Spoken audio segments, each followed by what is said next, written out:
support and inspiration.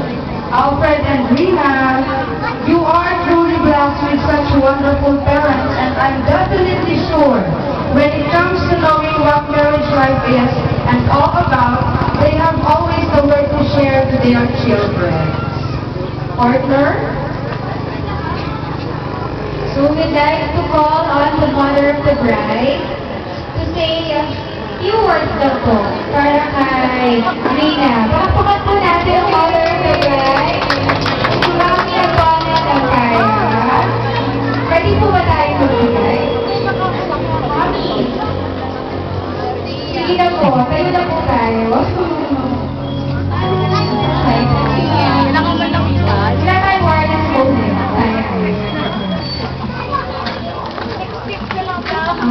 Sige, kung hindi man si Mami, si Daddy na lang, si Tatay. Pwede po ba natin? Tatay, tayo na. Tatay, tayo na. Tay.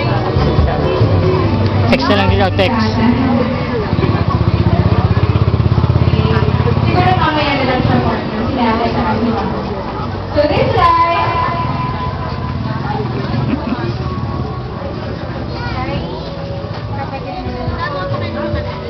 okay, Mami. Ate Maying, Ate Maying. Giving a short message. Si Ate Maying, short message. And now let's have Ate Maring for the groom to share with us some messages. Ate Maring. Paging Ate Maring, please proceed to the lobby now. Paging Ate Maring. Wala, nagre-retouch din. Nagre-retouch. Masyado na haggard. Ayun, po.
Yung ibang bisita po, pwede na po tayo magkuha ng food. Dito sa loob. Tayo na po tayo para may mailis po tayo.